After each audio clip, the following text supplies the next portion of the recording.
This man is a minister's son, a former professor, an ivory tower intellectual thrown into the arena of world politics. He is the President of the United States. Within his lifetime, he will be acclaimed and idolized. But from his deathbed, he will see his dreams, his plans for world peace, crumble into dust. His name is Woodrow Wilson, and this is his biography. Every world leader has their controversies and are judged by history as to their successes and failures. President Woodrow Wilson is no exception. Progressives today often look at Wilson as the first truly modern reformer and benchmark Democrat.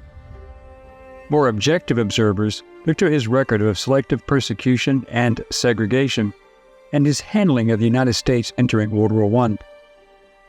Regardless of where one may fall in their opinions, Woodrow Wilson was a very complex man. Who was the real Woodrow Wilson? Why is he such a controversial figure? What were his greatest failures? What were his greatest successes? Hello, I'm Colin Heaton, a veteran of the United States Army and Marine Corps, former history professor, book author, and welcome to this episode of Forgotten History.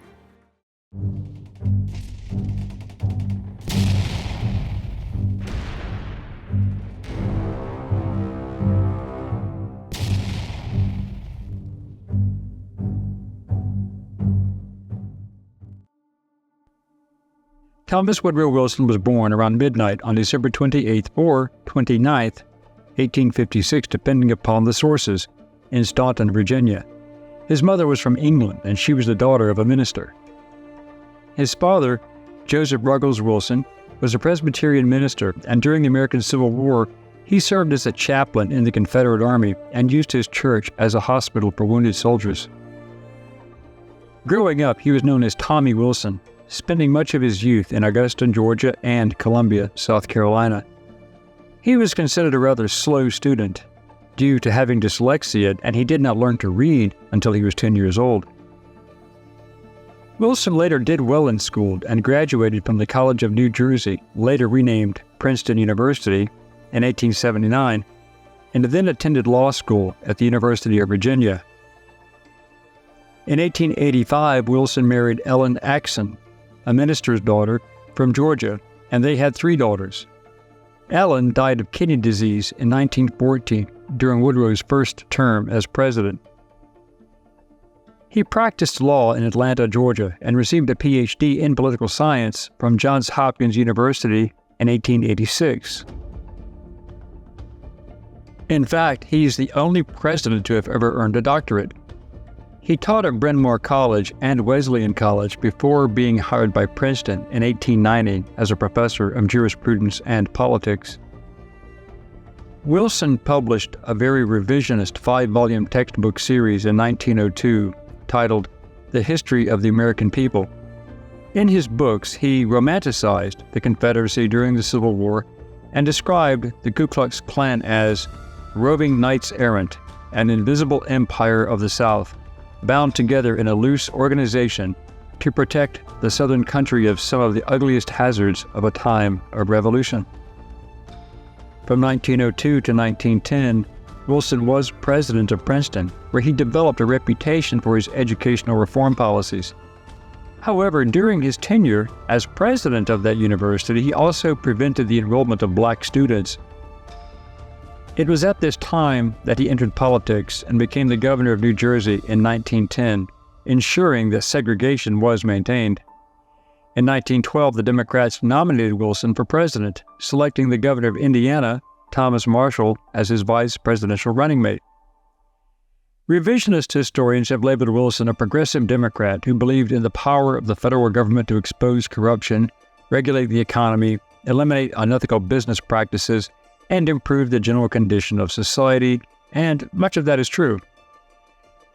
But he was also well known as a staunch segregationist and did not want blacks intermingling with whites, nor did he believe that blacks needed an education as they were basically an agrarian and hard labor workforce. Conservative Republican renominated President William Howard Taft, while the progressive wing of the GOP broke off to form the Progressive or Bull Moose Party and nominated Theodore Roosevelt, who had previously served as president from 1901 to 1909. With the Republicans divided, Wilson, who campaigned on a platform of liberal reform, won 435 electoral votes, compared to 88 for Roosevelt and 8 for Taft. He garnered nearly 42% of the popular vote. Roosevelt came in second place with more than 27% of the popular vote. Following the death of his first wife, Wilson married Edith Bowling Galt, a widow whose husband had owned a Washington, D.C. jewelry business, making her the new First Lady. Shortly after becoming president, Wilson resegregated many branches of the federal workforce, excluding blacks from employment. This flies in the face of current revisionist liberals claiming that he pursued an ambitious agenda of progressive reform. One major feat was when he established the Federal Reserve and Federal Trade Commission. The Federal Reserve situation was an effort to manage national banks and local banks whose cash reserves could be depleted, and they could replace the cash reserves by selling stocks and bonds or by borrowing from other sources, such as borrowing from China in recent history, or by calling in existing loans. Since there was no depositor's insurance, if it was believed that a bank was having cash flow problems, it was feared that people might make a run on the banks and remove their money. Over time, the chairman of the Reserve, known as the Fed, has become one of the most powerful forces in American government, able to raise and lower interest rates to adjust for economic changes such as inflation and recession. But they do not mention the fact that he was a strong supporter of the Ku Klux Klan, which assisted in his getting many Southern Democrat conservative votes in both of his elections. He also appointed many Southern Democrats to cabinet positions. In fact, Wilson was so enamored with the 1915 D.W. Griffith silent film, Birth of a Nation, that heralded the KKK as modern knights salvaging the honor of the Old South, as well as preserving the virtue of white women, that he held a private showing in the White House for friends, family, and cabinet members. African Americans in the film were played mostly by white actors in blackface, and they were portrayed as brutes. After the private screening in the White House with cabinet members and their families, Wilson is reported to have said, "It is like writing history with lightning, and my only regret is that it is all so terribly true." Later, he reportedly called the film an unfortunate production and hoped the film would not be shown in black communities. In 1913, Wilson managed to pass the 16th Amendment, which created the Internal Revenue Service. The Underwood-Simmons Act, which reduced tariffs, which was looked upon as a violation of the 10th Amendment, where states' rights mandated that the individual states would levy taxes upon their citizens and establish tariffs and then submit those collective revenues to the U.S. Department of the Treasury. Wilson also had the 17th Amendment passed, which altered the way senators from states were appointed to Washington, D.C. No longer were senators appointed by state legislatures. They were now elected by the voters directly. The following year, 1914, Europe was at war, a conflict that soon engulfed most of the nations in the world, divided into two camps. The Allies, to include France, Great Britain, and its empire, to include the Commonwealth nations of Australia, New Zealand, Canada, South Africa, Imperial Russia, Italy, Romania, and Japan. Against the Central Powers, representing the empires of Austria-Hungary, Germany, and the Ottoman Empire, and Bulgaria. It is also claimed that Wilson tried to keep the United States neutral during World War I until he called upon Congress to declare war on Germany in 1917. This is a fallacy, and here is why. Historians friendly to Wilson cite the events that propelled his opinion to enter into World War I, such as the sinking of the Lusitania on May 7, 1915. And 761 people survived out of the 1,266 passengers and 696 crew on board, and 128 of the casualties were American citizens. If this were in fact the case, then why would Wilson wait 2 years to ask Congress for a declaration of war? Another event that is touted as his justification to enter the war was the notorious Zimmerman telegram. To quote Encyclopedia Britannica, the telegram was sent January 16, 1917, by German Foreign Secretary Arthur Zimmerman to the German minister in Mexico. The note revealed a plan to renew unrestricted submarine warfare and to form an alliance with Mexico and Japan if the United States declared war on Germany.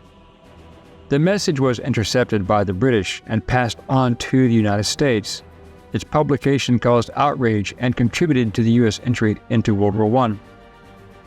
Even Wilson and his closest confidants did not take the telegram seriously. For one reason, it was believed by a few people that the telegram was a British invention to lure the United States into the war due to the incredible cost in Allied lives and the stagnant condition on the Western Front, which may be true. But no one in the U.S. government saw Mexico as a threat to the United States, despite the previous raids by the Mexican bandit Pancho Villa. It was well known that the U.S. Army was vastly superior in numbers and quality, more than adequate to stop a Mexican invasion should it occur. The other factor was Germany's decision to publicly announce unrestricted submarine warfare in order to prevent war material and supplies from reaching England. The Lusitania, a privately owned civilian luxury liner, was also proven to have been carrying war material to Britain in violation of the Neutrality Act and international law, according to the Hague Convention of 1907. So why did we enter World War I? Wilson had campaigned on an isolationist policy regarding the World War as he ran for a second term, which was well received nationwide. Yet, behind closed doors, the wealthy businessmen who had him elected and then funded his re-election wanted to cash in on that support. Wilson ran for his second term on a public program of maintaining segregation, isolationism regarding not getting involved in the war in Europe, and he had the financial support of the greatest industrialists of his day, such as oil baron John Davison Rockefeller Sr., steel magnate Andrew Carnegie, global investment banker John Pierpont Morgan Sr., automobile manufacturer and anti-Semite Henry Ford, automobile manufacturer Williams C. Durant, New York Tammany Hall boss Charles Murphy, mining millionaire Daniel Guggenheim, railroad fortune heir Reginald Claypool Vanderbilt, and rubber manufacturer Harvey Samuel Firestone Sr. But why would the richest men in the United States, if not the world, support a president who would not publicly support their interests overseas? These wealthy men had invested much of their wealth in Europe business and ventures and banks. All of these men had much of their fortunes tied up in European, Asian, and African business deals. In fact, Firestone, Durant, and Ford were desperate for their business's survival due to the Belgian Congo. The world's largest supplier of rubber was in danger of being taken over by Germany as the war was raging on that continent. It was quite clear to them that if Germany won the war, most of them would risk going bankrupt. Only an American intervention to secure final victory would save their fortunes. The wealth of his friends meant more to Wilson than American lives. The answer was simple. Wilson lied in his bid for a second term. He had every intention of getting involved in the war due to the pressure being applied by the men who got him elected twice. Wilson just needed a good reason to break his public promise. Again, according to Encyclopedia Britannica, Wilson was reluctant to break diplomatic relations with Germany, but, yielding to public clamor and senatorial advice, he severed those ties on February 3, 1917. While announcing the break in a speech to Congress, he voiced the fervent hope that the Germans would not, by sinking American ships, compel the United States to adopt belligerent measures. Wilson knew quite well that American ships were not to enter the declared war zone around the British Isles and coastal France. Germany had made it quite clear that all ships would be in danger if they did so. In fact, Germany specifically stated that American ships should avoid the war zone as to not create a diplomatic situation. By making that public statement even before the Lusitania sailed for Britain, Germany was in total compliance with international and maritime law. They had set out the conditions and locations allowing neutral nations to avoid direct contact. Wilson then decided to pay his political benefactors back and go to war. But soon afterward, Wilson had another major issue to deal with, again citing the Miller Center. The war was also triggered by a massive movement called the Great Migration of 500,000 African Americans out of the rural South to northern and Midwestern cities. For example, the black population in Cleveland, Ohio soared by more than 300%. Detroit's grew by 600%, Chicago's by 150%. And it was not only the opportunity for war industry jobs that attracted Southern blacks to northern cities. Many young black males left, enraged at the brutality of Southern racism, especially the lynchings that regularly occurred. Political disenfranchisement, debt peonage, prison chain gangs, and the boll weevil, insects that destroy cotton plants, left Southern blacks with little hope for a decent life after 1916. Under Wilson, Jim Crow policies were implemented, instituting segregated toilets, cafeterias, public transportation, schools, hospitals, and other whites-only buildings. Perhaps the most telling account regarding Wilson's racist attitude came from his own lips. Quoting Wilson, "Segregation is not a humiliation but a benefit, and ought to be so regarded by you gentlemen," he said during a meeting with civil rights leader William Monroe Trotter in November 1914. He then threw Trotter out of the White House. But Wilson did have a few accomplishments, which included child labor laws, an 8-hour day of work for railroad workers, and government loans to farmers. Additionally, Wilson nominated the first Jewish person to the U.S. Supreme Court, Louis Brandeis, who was confirmed by the Senate in 1916. After the war, he helped to negotiate a peace treaty that included a plan for the League of Nations. Although the U.S. Senate rejected U.S. membership in the League, Wilson received the Nobel Prize for his peacemaking efforts. Wilson, to his credit, saw the Treaty of Versailles as a very bad decision by the victorious European allies, hence his creating his 14 points.